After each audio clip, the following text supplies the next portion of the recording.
पूज्य बाबा साहब डॉक्टर अम्बेडकर, प्रियदर्शी सम्राट अशोक, भारत भूमि पर जन्मे सभी संत महापुरुषों को श्रद्धा के भाव से वंदन करते हुए मंच पे मंचासीन भिक्षुओं को सादर वंदन करते हुए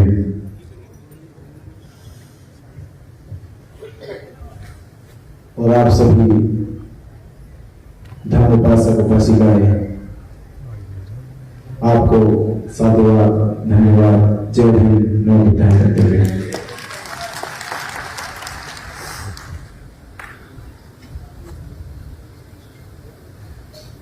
महाबोधि महाविहार, जिसकी मुक्ति के लिए हम वर्षों से इंतजार कर रहे हैं, वर्षों बीत गए, हमारी उम्मीद आज भी टिकी हुई है। आज भी हम वही सपना देख रहे जो सपना आज से 2300 वर्ष पहले सम्राट अशोक, प्रियदर्शी सम्राट अशोक ने देखा था। वही सुखाव देख रहे होंगे। उस दिन की दास्तां, जिस दिन सम्राट अशोक के जीवन में परिवर्तन हुआ और ये सीखा कि सम्राट अशोक के बारे में अक्सर लोग कहते थे कि सम्राट अशोक विश्व के सबसे शक्तिशाली व्यक्ति हैं, दुनिया में उनसे ज्यादा शक्तिशाली कोई नहीं है। उन्होंने जो युद्ध लड़ा है उस युद्ध को जीता है। उन्होंने कभी हार स्वीकार नहीं करी। जीवन में सैकड़ों युद्ध लड़े, सैकड़ों युद्ध जीते। इतने ताकतवर होने के बाद भी कलिंग युद्ध में तलवार गिरा दी, तलवार छोड़ी, नतमस्तक हुए, वंदन किया और ये कहा कि दुनिया में अगर कोई सबसे शक्तिशाली है वो तथागत बुद्ध का थंब है। मैं शक्तिशाली नहीं हूं, शासन शक्तिशाली नहीं है। संसार में कोई शासन शक्तिशाली है वो तो बुद्ध का शासन शक्तिशाली है। हम उसी महाबोधि महाविहार की लड़ाई लड़ रहे हैं जहां पर सिद्धार्थ गौतम के जीवन में एक बड़ा परिवर्तन हो गया। वो परिवर्तन हुआ जिसने बुद्ध बनकर युग परिवर्तन कर दिया। ऐसा युग परिवर्तन हुआ कि आज तक उस युग परिवर्तन की नींव में बौद्ध भिक्षु खड़ा होकर संसार को मार्गदर्शन दिया। विरासत संस्कृति की लड़ाई में बाबा साहब डॉक्टर अम्बेडकर जी की धम्म दीक्षा पर बाबा साहब डॉक्टर अम्बेडकर जी दीक्षा लेते इस नागपुर की पावन धरती से। जिस धम्म को समझने के लिए उन्हें वर्षों लगे, उसमें एक लाइन कह रहा हूं मैं कि लूटी संस्कृति हमारी दासहीन बनाया था। ये भारत इतिहास के परिप्रेक्ष्य में मैं कह रहा हूं आपसे कि भारत के इतिहास में बौद्धों की संस्कृति को लूटा कैसे गया, कि लूटी संस्कृति हमारी दासहीन बनाया था। बहू बेटी और बच्चों को घर के बाहर जलाया था। आंखों से टपके आंसू, कोई फरियाद सुन ना पाया था। होता रहा शोषण हमारा, कोई अल्लाह ईश्वर देवी देवता भगवान ना आया था। और लिया जन्म भीम ने जगत में, पढ़ लिख कर अनूठा ज्ञान पाया था। तोड़ मनवा दी जंजीरों को, देश के शोषित पीड़ित समाज को आजाद कराया था। ये नागपुर की धरती पर जब दीक्षा ली तब पता चला कि हमारी कोई संस्कृति है, हमारी कोई सभ्यता है, हमारे भी जीने का आधार है। मनुष्य की पहचान इस आधार पर नहीं की जा सकती कि वह मनुष्य कितना धनवान है, किसी समाज की पहचान इस आधार पर नहीं की जा सकती कि उस समाज में साधन संसाधन कितने हैं, बल्कि एक सभ्य समाज की पहचान इस आधार पे होती है कि उस समाज की शिक्षा का स्तर क्या है, उसके संस्कारों की पहचान क्या है और उसके व्यक्तित्व जीवन का व्यवहार क्या है, लोगों के प्रति उसकी जीवन शैली कैसे है, ये आधारित करती है हमारे सभ्य समाज की पहचान को। मैं जो कुछ कह रहा हूं उस पीड़ा को कह रहा हूं, जो पीड़ा आज तक समाज के सामने है। हमारे गुरु संगनायक जी ने कहा कि पहले भी आंदोलन हुए, लगातार 134 साल से आंदोलन जारी है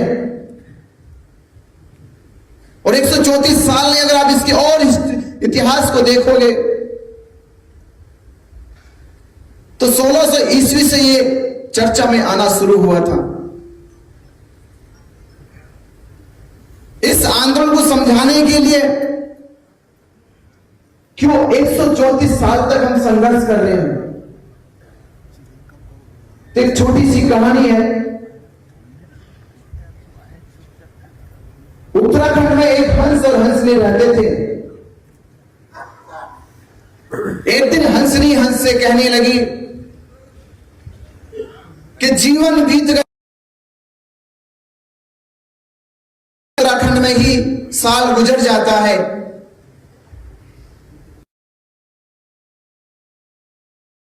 कहीं ना कहीं और घूमने की जिज्ञासा इच्छा पैदा होती है।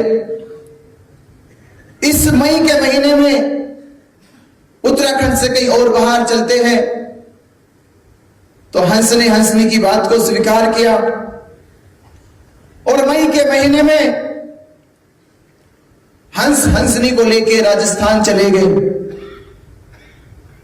मई के महीने में राजस्थान की आग उगलती, वो रेत, वो रेगिस्तान, जहां दूर दूर तक गर्मी, गर्म हवाएं, पेड़ झरने नजर नहीं आते थे, ठंडी हवाएं आती थी। और यहां तो पेड़ नजर नहीं आते, दूर दूर तक देखते हैं कहीं पेड़, कहीं पौधे, कहीं जंगल नजर नहीं आता, जहां तक देखते वहां तक गर्म रेत है। दूर कहीं एक बबूल का पेड़ नजर आया। बबूल के पेड़ पे दोनों जाकर बैठ गए। तो हंसनी कह रही थी कुछ तो हुआ है। हंसनी की बात खत्म नहीं हुई थी कि उस पेड़ पे उल्लू बोल गया। उल्लू बोल गया और हंस के कान खड़े हो गए कि उत्तर मिल गया। जहां उल्लू बोल जाता है वहां समझो सत्यानाश हो जाता है। ये उल्लू बोल गया। तो हंस ने तुरंत जवाब दिया, बस इसी कारण हुआ। ये वही जड़ है जिसके कारण रेगिस्तान की मिट्टी आग उगल रही है। ये वो उल्लू है। बात बुरी लगी। बोला मेरा पेड़, मेरा घर, मेरा इलाका और मेरे ही खिलाफ बोल रहे हो। उल्लू ने मन ही मन सोच लिया इसको तो सबक सिखाऊंगा, इसको ऐसे जाने नहीं दूंगा। अगले दिन जब हंस और हंसनी चले तो उल्लू ने हंसनी का हाथ पकड़ लिया और हंस से कहा कि चलो, खबरदार अगर इसके हाथ लगाया तो, ये मेरी पत्नी है, अगर कुछ बोले तो देख लेना जिंदा वापस नहीं जाओगे। अब इलाका उल्लू का है।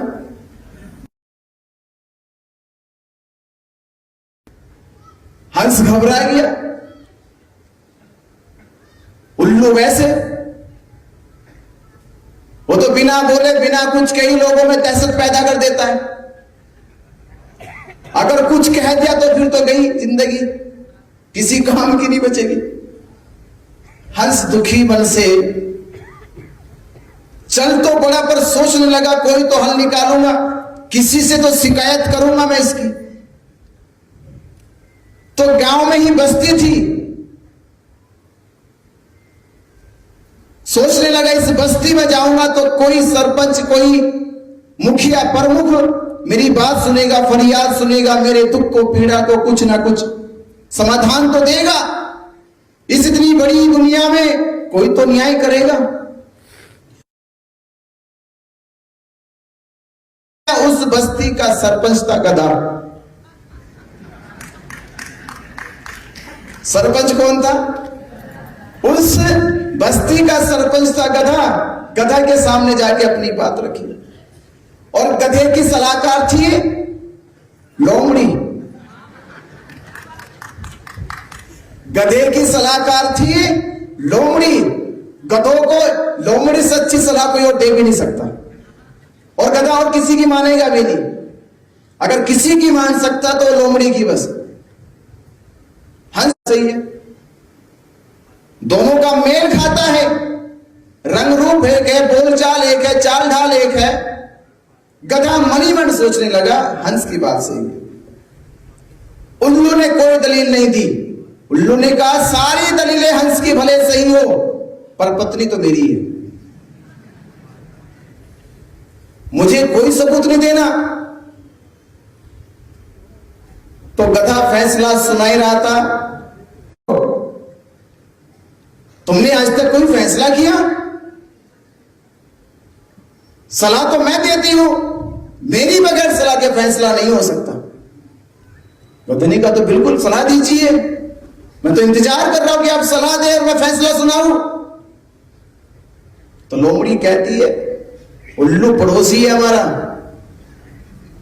उल्लू कौन है? उल्लू पड़ोसी है हमारा, और पड़ोसी का यहां उठना बैठना, पानी भी नहीं मिलेगा पीने को। ऐसा करो फैसला उल्लू के पक्ष में सुना दो। गधे ने तो वही काम किया कि हंस तुम्हारी सारी दलीलें, सारे सबूत, सारे गवाह भले ही तुम्हारे सही हो, पर यह पंचायत इस नतीजे पे पहुंची है हंसनी जो है वो उल्लू की पत्नी है। सीधा रिश्ता उल्लू से है। अब हंस क्या करे? बेचारा दुखी, परेशान, अब कहां जाए? सरपंच भी ऐसे निकले। तो हंस रोता हुआ उत्तराखंड की ओर चला। तो रास्ते में उल्लू ने रोका, रुक जा, रो मत, परेशान मत हो, मैं तो केवल तुम्हें तुम्हारी उस बात का जवाब दे रहा था जो तुमने कल बोली थी पेड़ पे बैठ के, कि जिस पेड़ पर उल्लू बैठ जाते हैं उस जगह का सत्यानाश हो जाता है। अगर सत्यानाश हुआ तो इन गधों की गद्दी पे बैठने से हुआ।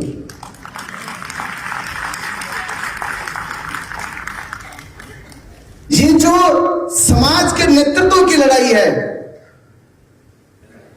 जब जब समाज बिना सूझबूझ के, बिना समझदारी के, बिना काबिलियत के जब नेतृत्व को चुनता है तो वैसे होते जैसे गधे, और वो समाज, वो देश, वो धरती पाकिस्तान की रेत हो जाता है, वो बंजर पड़ जाता है। वो इंतजार करता कि कब कोई आएगा, इसमें बीज डालेगा, इसकी सिंचाई करेगा, इसे सुनसान जमीन को फिर से हरा भरा करेगा। और 134 साल से समाज, 134 साल से महाबोधि महाविहार, और ये समाज के भीतर अब तक खुशहाली क्यों नहीं आई, ये समाज तलाश कर रहा है।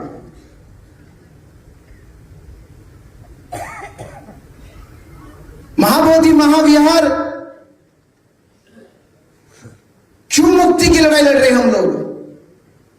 इसे समझने के लिए बाबा साहब डॉक्टर अंबेडकर जी के एक सामाजिक परिवर्तन को समझना होगा कि बाबा साहब अंबेडकर जी कहते हैं कि मैं भारत को बौद्ध में देखना चाहता हूं। ऐसा सपना था सम्राट अशोक का। ये साकार कैसे होगा?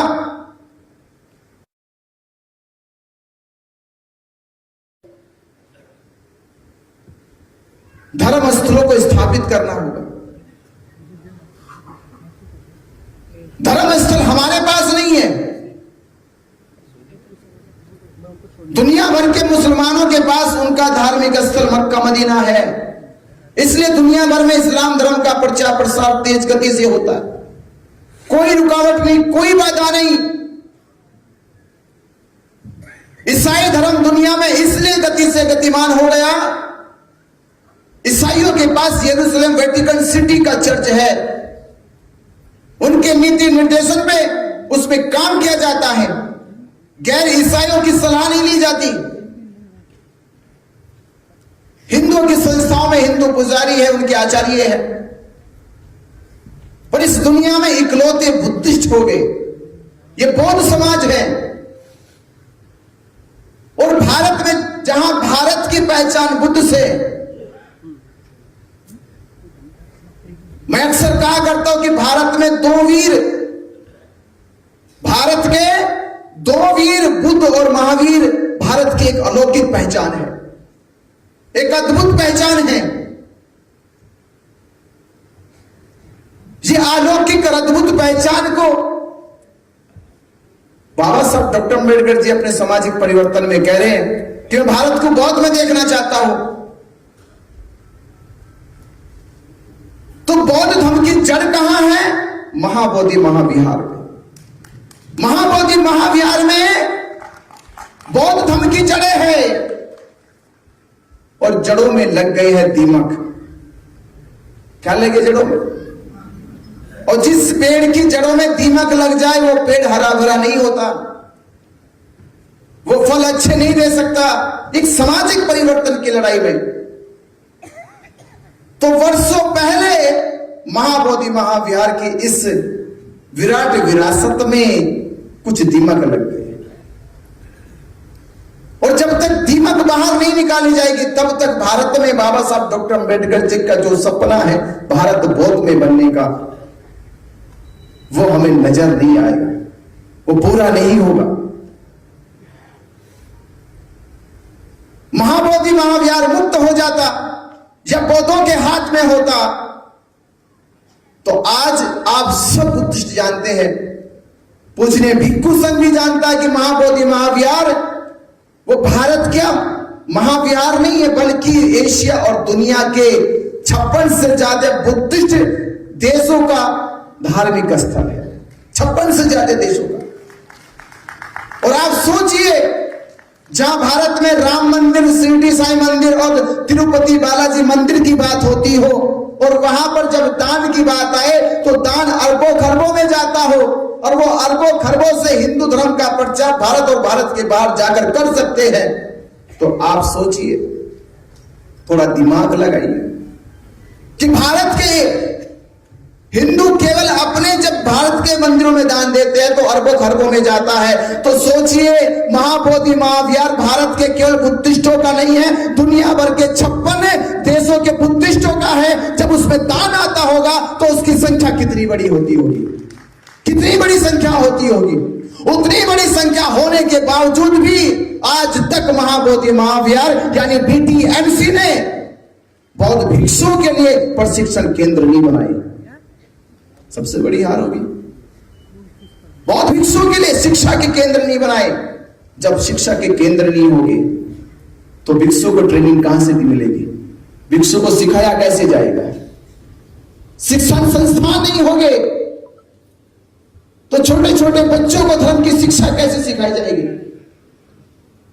अगर महाबोधि महाविहार बुद्धिस्टों के हाथों में होता तो वहां प्रशिक्षण केंद्र बनते, प्रशिक्षण केंद्र बनते तो भारत में विद्वान भिक्षु होते, और विद्वान भिक्षु भारत को बौद्ध में बनाने की सपने को साकार कर दिए होंगे। आज तक ये सपना साकार क्यों नहीं हुआ? क्योंकि जहां जड़ थी वो जड़ को काट दिया। आज तक बौद्ध भिक्षुओं के लिए बीटीएमसी के द्वारा देश भर दुनिया से बौद्ध भिक्षु आते हैं, उनके लिए रहने की व्यवस्था तक नहीं की गई, रहने की व्यवस्था नहीं की गई, भोजन दान की व्यवस्था नहीं की गई, बौद्ध भिक्षुओं के लिए चिकित्सा सुविधा की व्यवस्था नहीं की गई। तो आप सोचिए 56 देश के बुद्धिस्टों का फिर दान जाता कहां है, कहां जाता है? दान कहां गया? वो दान गया उन्हीं के वो षड्यंत्रकारी प्रचार प्रसार में चला गया, जो सदियों से बौद्ध धर्म को मिटाने की कोशिश कर रहे हैं। तो बाबा साहब अम्बेडकर जी जो सपना 1956 में देखते हैं, आज वो साकार हो जाता अगर महाबोधि महाविहार बुद्धिस्टों के पास होता, आज साकार हो जाता सपना। तो सपने को साकार करने के लिए बाबा साहब डॉक्टर अम्बेडकर जी ने ये कहा था कि लूटी संस्कृति हमारी दासहीन बनाया है, कि संस्कृति लूटने के बाद, विरासत छिन जाने के बाद, विरासत को दबा देने के बाद ही किसी समाज को लंबे समय तक गुलाम बनाया जा सकता है। हमारे पास पहचान ही नहीं रही, ना हमारे व्यक्तित्व की पहचान है, ना हमारे संस्कारों की पहचान रही, ना हमारे समाज की पहचान रही। विलुप्त समाज में हम खुशी ढूंढने की कोशिश कर रहे हैं।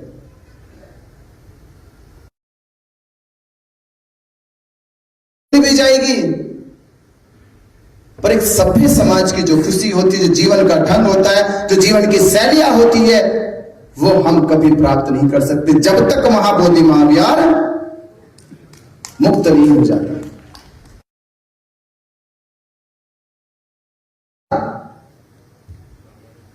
सम्राट अशोक ने देखा, सम्राट अशोक ने महाबोधि महाविहार को बनाने का सपना देखा। वो इसलिए देखा कि सिद्धार्थ का जीवन बदला है। यहां से संसार भर में रहने वाले सन्यासी, साधु, साधक जब बोध मेले की ओर देखेंगे तो सिद्धार्थ के जीवन से, बुद्ध बनने से प्रेरणा लेंगे, और कोई भी प्रेरणा समाज की प्रगति का कारण बन जाती है। जब हम किसी के जीवन की परिवर्तन से प्रेरणा लेते हैं तो वह परिवर्तन की प्रेरणा हमारे लिए प्रगति की धारा बन जाती है, प्रवाह बन जाती है। तो महाबोधि महाविहार अगर बुद्धिस्टों के पास होता तो आज भारत और भारत के साथ दुनिया वहां से प्रेरणा लेती और बौद्ध धर्म की प्रगति होती संसार भर में। और जो सपना हम भारत का देखते हैं, वो सपना एक दिन दुनिया को बौद्ध में बनाने का देखते हैं। क्योंकि आज से 200 वर्ष पहले भारत को एक राइटर ने लिखा कि भारत जो है एक ऐसी धरती जहां पे अध्यात्म और संन्यास का जन्म हुआ। दुनिया में जितने भी देश है वहां नहीं जानते थे कि संन्यास क्या होता है, ग्रह त्याग क्या होता है। ग्रह त्याग की, संन्यास की और एक साधक की जो जीवन शैली है वो संसार को भारत से मिली है। भारत को विश्व गुरु कहते हैं। भारत में सिद्धार्थ जब बुद्ध बने उनको लाइट ऑफ एशिया कहते हैं। अब संकल्प न लगाइए, मन तोड़ाइए, अगर बाबा साहब अम्बेडकर जी के दीक्षा के बाद अगर महाबोधि महाविहार बुद्धिस्टों के पास होता तो सच में लाइट ऑफ एशिया नहीं, लाइट ऑफ वर्ल्ड बुद्धा हो जाते। तो उसको बचाने के लिए मैंने अपनी पिछली कुछ मीटिंगों में कहा था, यह बचाने की लड़ाई है। किस चीज से बचाने की? कि वहां पर महाबोधि महाविहार जहां संबोधि को देखा जाता है, जहां शांति को देखा जाता है, जहां बुद्ध की कल्याणकारी मैत्री भावना को देखा जाता है, वहां पर आज हम लोग पिंडदान देखते हैं, श्राद्ध देखते हैं, पिंडा पुराने की रूढ़िवादी परंपराएं देखते हैं, अनुष्ठान देखते हैं, कर्मकांड देखते हैं। गई पिछली बुद्ध पूर्णिमा 12 मई को वहां पर शिवलिंग की पूजा करते हुए बिहार के राज्यपाल को देखते हैं। इससे बड़ी और हमारे शर्म की बात क्या होगी? ये क्यों देखा जा रहा है? इसका एक उदाहरण मैं आपको दे रहा हूं। जब मैं महाबोधि दान कर रहे, श्राद्ध कर रहे, मरे हुए को भोजन ट्रांसफर कर रहे, हमने ये पूछा, केवल लड़ाई नहीं, झगड़ा नहीं, विवाद नहीं, फसाद नहीं, कि आपको ये कर्मकांड जिसका संबंध हिंदू धर्म से है, ये बौद्धों का महाविहार है, इसमें करने की अनुमति किसने दी? किसकी इजाजत से किया? ये किसने अनुमति दी आपको आने की? मैं तो इतना जानता था कि हिंदू धर्म की ये रूढ़िवादी है, वो सारी परंपराओं का जो प्रावधान है वो वहां से 15 किलोमीटर दूर मंदिर विष्णु पद में होता है। इस सारे अनुष्ठानों को, इन विधियों को पूरा करने के लिए विष्णुपद मंदिर जाना पड़ता है, पर तुम वहां छोड़कर यहां चले आए। इसकी इजाजत तुम्हें किसने दी? किसकी अनुमति से आए? और क्या आधार है महाबोधि महाविहार में ये पिंडे पुराने का? क्योंकि बुद्ध ने तो मुक्ति का रास्ता तब दिया था संसार को, जब संसार कह रहा था कि मरने के बाद मोक्ष मिलेगा, मरने के बाद मुक्ति मिलेगी। तथागत बुद्ध वो थे, भेजूंगा, मरने नहीं दूंगा, जीते जी दिलाऊंगा, संसार में रहते रहे दिलाऊंगा।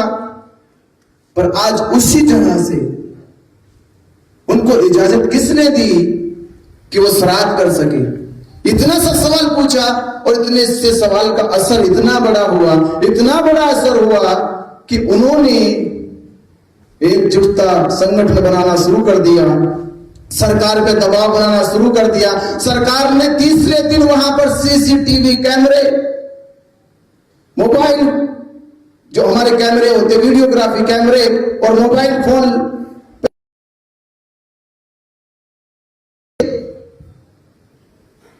क्यों नहीं ले जा सकते? इसका मतलब यह कि चोरी पकड़ी गई आपकी, धोखाधड़ी। इस तरह का ढोंग पाखंड क्यों किया जा रहा था?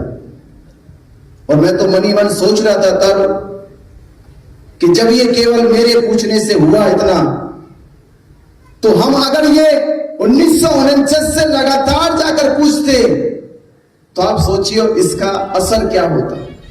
अगर रोज पूछा जाता, रोज कहा जाता किसकी इजाजत से आए हो, किसने आने की अनुमति दी है, महाबोधि महाविहार बुद्धिस्टों का है, हिंदू धर्म के संस्कारों को कर्मकांड करने की तुम्हें किसने अनुमति दी है, अगर ये रोज पूछा जाता तो आप सोचिए इसका असर ये होता कि बेटी एक्ट तो बाद में रद्द होता, पहले वो छोड़कर भाग चले जाते, वो छोड़ जाते, क्योंकि जवाब उनके पास नहीं था।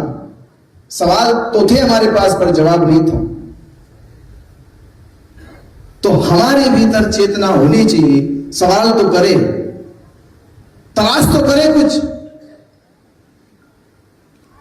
नागपुर से उस दिन 13 मई को जो दम उपासिका थी, वो जो बिहार में गई, उनके सामने वो जय श्री राम जय हनुमान के नारे लगा रहे थे, इन्होंने विरोध किया, इनको सुनाई दिया ना कुछ कि कुछ गलत हो रहा है, ये बर्दाश्त के बाहर है। क्योंकि चेतनशील व्यक्ति शांत नहीं रह सकता, कुछ तो प्रतिकार करेगा, उस प्रतिकार का विरोध झेलना पड़ा। जैसे जैसे उन्होंने बयां करा कि उनके साथ मारपीट हुई थी, उनको बाहर निकाल दिया गया था, बाहर आके उन्होंने धरना दिया, पुलिस के ऊपर इल्जाम लगाए कि पुलिस सिविल ड्रेस में गुंडे रखती है, बाहर से जो बौद्ध उपासक आते हैं उनको पिटवाती है, उनके सामने जय हनुमान जय श्री राम के नारे लगवाती है। इस सारे घटना चक्र 12 तारीख को भी घटित हुए। ऐसा नहीं कि 13 को 12 तारीख को डोंगेश्वरी पहाड़ी पे भी हुए, 12 तारीख को 13 तारीख को ये घटनाएं जानबूझकर इसलिए की जाती है कि आने वाले बुद्ध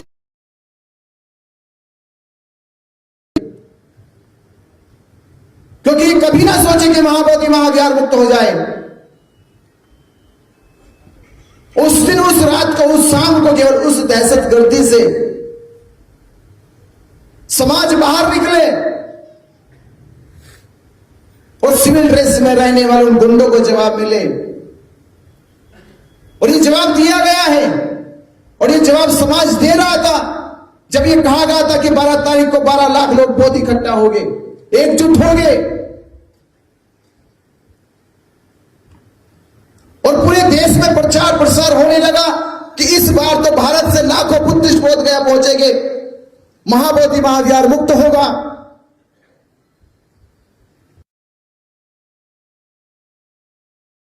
जैसे जैसे समाज तैयारी कर रहा था, वैसे वैसे षड्यंत्रकारी भी अपने षड्यंत्र रचनाएं शुरू कर रहे थे।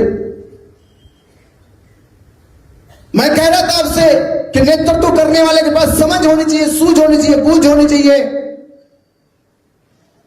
9 मई को भारत और पाकिस्तान के युद्ध की हवाला देते हुए पुलिस प्रशासन ने हमारे साथियों से आंदोलन स्थगित कराने की घोषणा करा ली। बनते जी भी विरोध किया, बनते सुमेधो जी, भिक्खुनी, पूर्णिमा जी, आंदोलन स्थगित हुआ। मैं उनसे कहा, पुलिस ने मुझे फोन किया, इंस्पेक्टर मिलने आया कि आप इस पर हस्ताक्षर कर दीजिए। मैंने कहा इतनी जल्दी क्या हस्ताक्षर कराने की, और मुझे केवल इतना बताइए पहले आप, भारत पाकिस्तान का युद्ध हो रहा है, क्या भारत पाकिस्तान युद्ध की सीमा बोध गया में है कि यहीं से बम गिरेंगे, यहीं बम गिरेंगे? अगर बम यहीं गिरेंगे तो क्या वो धरना स्थल पे गिरेंगे, बोध गया में नहीं गिरेंगे?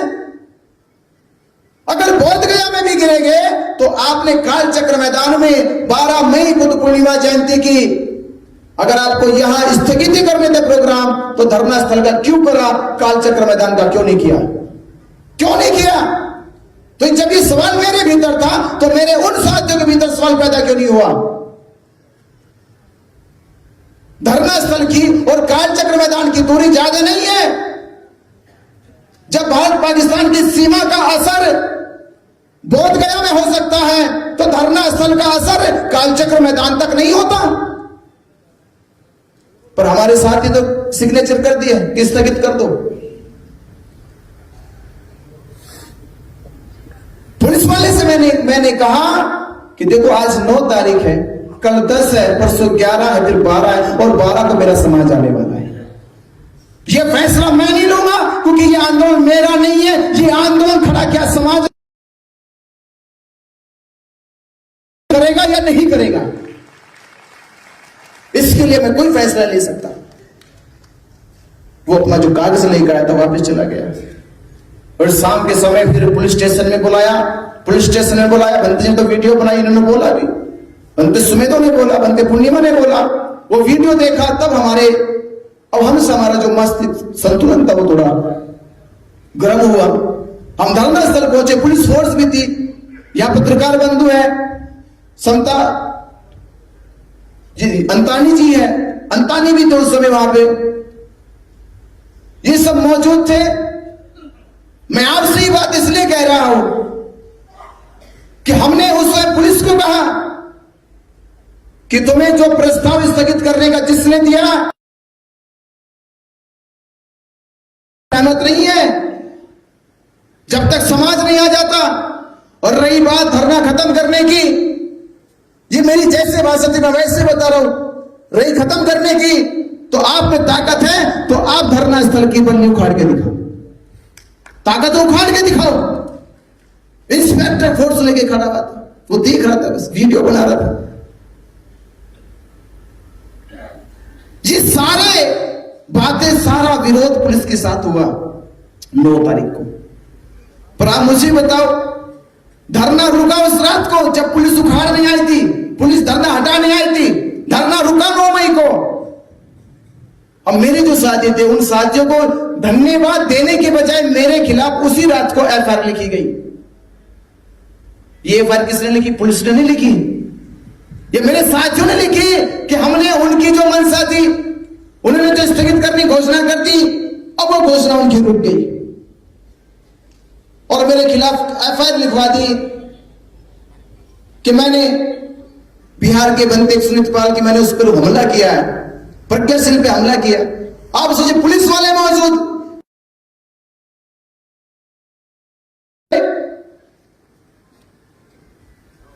मैं हमला क्यों करूंगा और क्या दुश्मनी मेरी उनसे? ये बात तो पुलिस के बीच में हो रही थी, पर उनकी चोरी पकड़ी जाए, समाज आ जाएगा, सवाल तुमसे पूछेगा, इससे पहले बिना चेहरे पर मुकदमा करो, उसको जेल भिजवा दो, बात खत्म हो जाएगी। ये 9 तारीख गुजर गई और मैं समझ गया ये साजिश से। मैंने सोचा मैंने शांत होना पड़ेगा, 2-3 दिन शांति से बैठ जा, बस 12 तारीख को समाज आ जाएगा और फैसला हो जाएगा। 12 तारीख देखिए आपने, अब 12 तारीख तो आप ही के सामने सब कुछ हुआ, जैसा भी हुआ। जो लोग बोध गया गए थे, उन्होंने सबने देखा कि क्या क्या वहां पर हुआ। पुलिस ने मुकदमा लिखा एक हमारे ऊपर कि भाई आपने उल्लंघन किया, राज्यपाल की मौजूदगी में जाकर शांति मार्च निकाला, महाबोधि महाद्वार के सामने यहाँ पे वहां पे जाके अपने लोगों को इकट्ठा किया, और वो इसलिए किया कि हम समाज के हौसले को और मनोबल को टूटने और गिरने देना नहीं चाहते थे, उसका हौसला बने। हम महाबोधि महाद्वार क्यों नहीं जा सकते, हम एकजुट होकर क्यों नहीं जा सकते।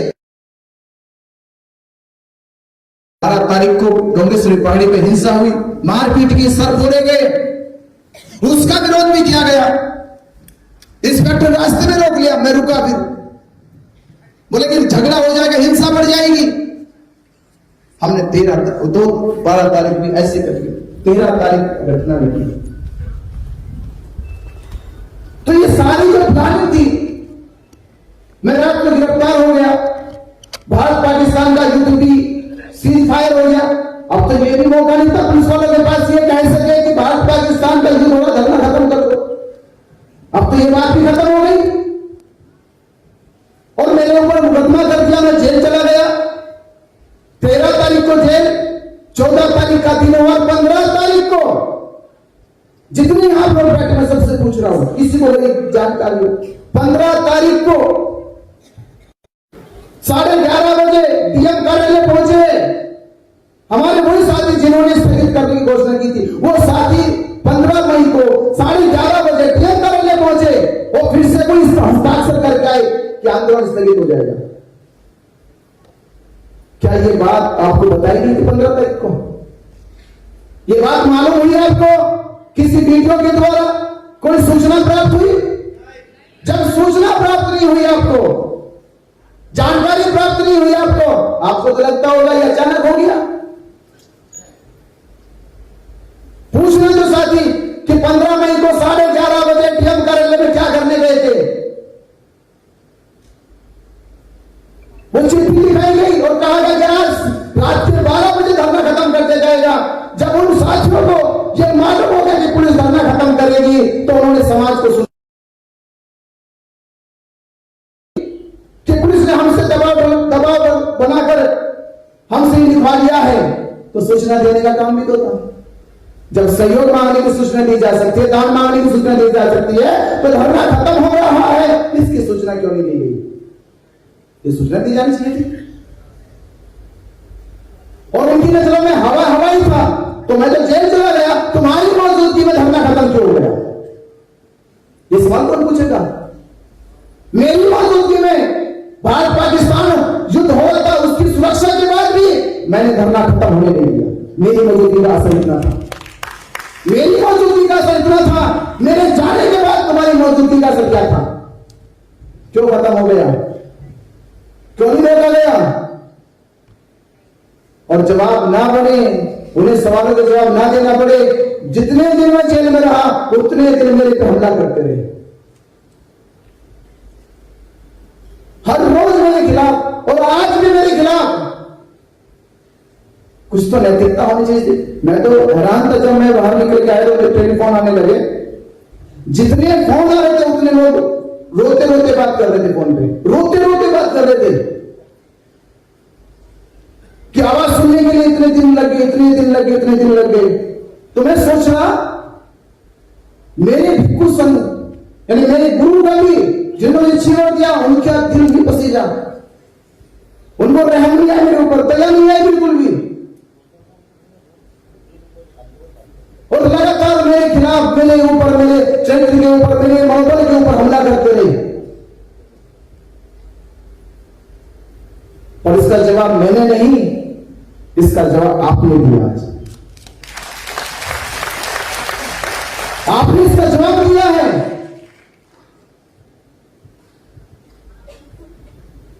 तो ये बात 2 दिन से एक बात और चल रही है, महाराज तक एक हो जाओ, एक हो जाओ। 3 कमेटी, 3 संगठन के लोग अलग अलग मिले। मैंने उनसे कह दिया, मुझसे जो भी उम्मीद लगी, जो भी अपेक्षा मुझसे कर रहे हो, मेरा जवाब मांगे बगैर जो तुम सोच रहे हो वही कर लो। मेरा जवाब मांगे बगैर जो तुम सोच रहे हो वही कर लो। मैं भूल जाऊंगा कि मेरे ऊपर जो हुआ, मैंने जो सहन किया, मेरी इस सहनशीलता के बाद भी अगर आंदोलन समाज की भावना को जोड़ा जा सकता है और महाबोधि महाविहार एक साथ मिलकर बचाया जा सकता है, तो मेरी कोई पीड़ा नहीं, मेरा कोई दुख नहीं और मेरा कोई कष्ट नहीं।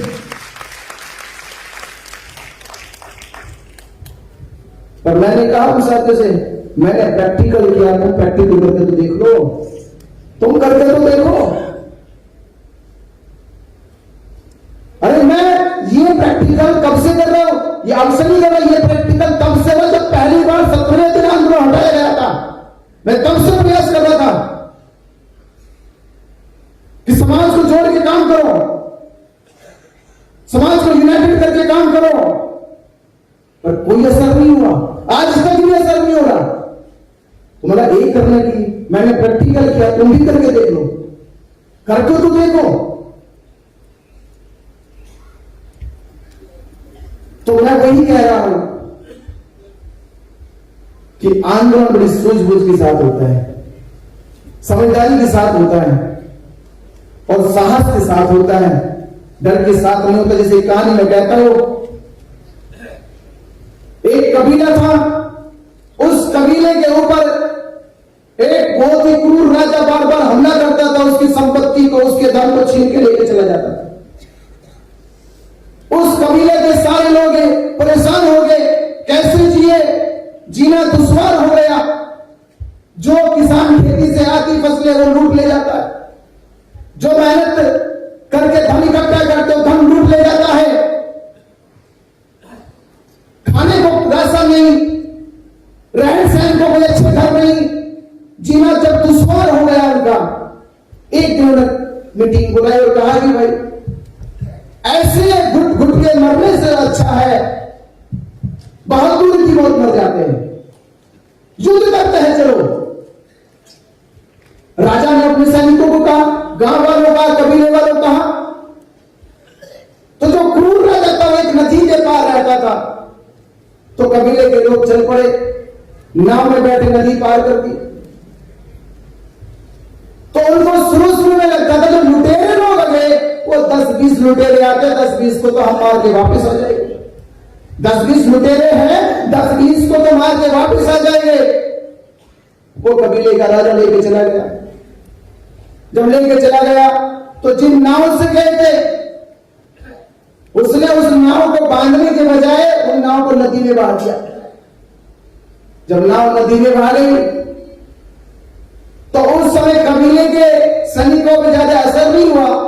जब वो आगे बढ़े और उसने उस राजा की सेना को देखा तो 10-12 नहीं, वो 1200 सैनिक थे, 1200 सैनिक। तो जब 1200 सैनिकों को देखा तो सेनापति से कहते कि आपने तो हमारे करवाने की पूरी तैयारी कर रखी है। आप तो कहते थे कि 10-12 लुटेरे हैं बस केवल, यहां तो ये 1200 की संख्या में है, इनसे हम कैसे लड़ेंगे, ये तो हमको मार देंगे। तो सेनापति क्या लगे, मार तो देंगे और मरना तो है ही है। देखो नाव की बचने की भागने वाली नाव चली गई और पीछे जाओगे तो डूब के मरोगे और आगे जाओगे तो लड़के मरोगे।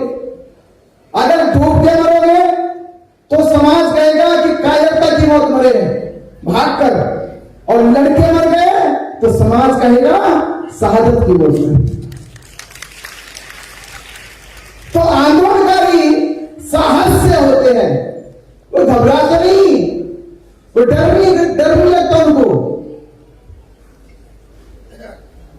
तो ये आप इसमें समझा, युद्ध लड़ने के लिए, आंदोलन करने के लिए, परिवर्तन लाने के लिए बगावत करनी पड़ती है। सिद्धार्थ गौतम ने जब अपना घर छोड़ा, उन्होंने परवाह नहीं की थी, बस अटल निश्चय कर लिया। वो साथी वंशों के प्रस्ताव में समर्थन में नहीं थे। एक बार तब परिवर्तन किया, तब साहस दिखाया, दूसरा साहस तब दिखाया जब वो आखिर बोध गया पहुंचे। 5 अपने गुरु भाइयों को छोड़ दिया, 5 ने इल्जाम लगाया कि पद भ्रष्ट हो गया, धर्म छोड़ दिया है, विनय तोड़ दिया है, तो इसकी परवाह नहीं कर सिद्धार्थ अपने मार्ग पे आगे अटल रहे। और आखिर परिणाम वही आया कि सिद्धार्थ का मार्ग बुद्ध तक चला गया और बुद्ध बनने के बाद उन पांचों का मार्ग भी बुद्ध की शरण में आ गया। तो इसकी फिक्र नहीं करनी चाहिए परिस्थितियां कैसी है, स्थितियां कैसी है, फिक्र इस बात की होनी चाहिए कि मेरा रास्ता सही है और सत्य का है। तो जब सही अगर सत्य का रास्ता होगा तो मुसीबतें तो होगी पर परिवर्तन एक दिन जरूर, मुसीबतें भले हो परिवर्तन एक दिन जरूर होगा। और मुझे आशा और उम्मीद लगती है जिस तरह से देश भर में आंदोलन समाज के बीच में पहुंचा और सुप्रीम कोर्ट की हमारी कानूनी लड़ाई भी मुझे लगता है कि वो धीरे धीरे वो मजबूत होगी, क्योंकि वहां भी समझ में आ गया, वहां का आधार ये है कि पहले उन लोगों ने ये सिद्ध करने की कोशिश करी, सिद्ध क्या कि उन्होंने ये आधार बना रखा कि बुद्ध विष्णु के अवतार है। हमें पहले ये खारिज कर देना, कोर्ट में कुछ नहीं करना, कोर्ट में केवल ये खारिज करा देना है, ये सिद्ध कर देना है कि बुद्ध विष्णु के अवतार नहीं, तो हम उसका 90% केस जीत जाएंगे। केवल ये सिद्ध कर देना है कि कोर्ट में बुद्ध विष्णु के अवतार नहीं। और दूसरी लड़ाई समाज जो लड़ रहा है, आप एक जजमेंट सुप्रीम कोर्ट का जो राम मंदिर के पक्ष में आया था, सुप्रीम कोर्ट ने फैसला सुनाते समय ये आधार खारिज कर दिया कि ये मामला मंदिर और मस्जिद का है, बल्कि ये कहा कि ये मामला भारत के करोड़ों हिंदू की आस्था का है और आस्था के आधार पे हिंदुओं के बहुमत को देखते हुए, हिंदुओं के समर्थन को देखते हुए, हिंदुओं की एकजुटता को देखते हुए सुप्रीम कोर्ट ने बिना सबूत बिना गवाहों के फैसला हिंदुओं के पक्ष में सुना दिया। अब यही काम हमको करना है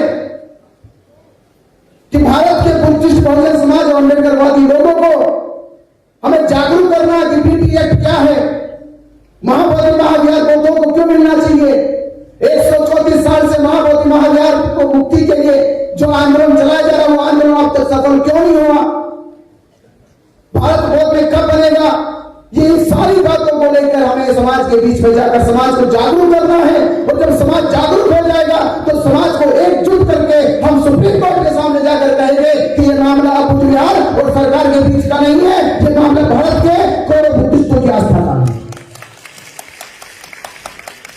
ये भारत के करोड़ों बुद्धिस्टों की आस्था का है।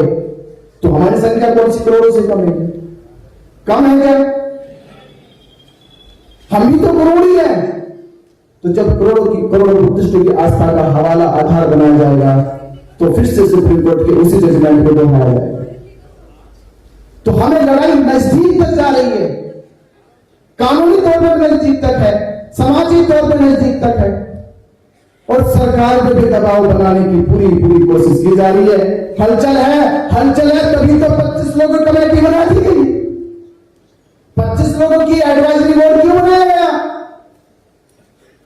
हमारे समाज को बेवकूफ बनाने के लिए हम बनिए बेवकूफ। उसमें अलग से 10 देशों के लोगों को रखा गया, भारत में से केवल 4 है, वो भी एक नामा जी है, 3 और लोग हैं और 11 लोग सरकार के हैं।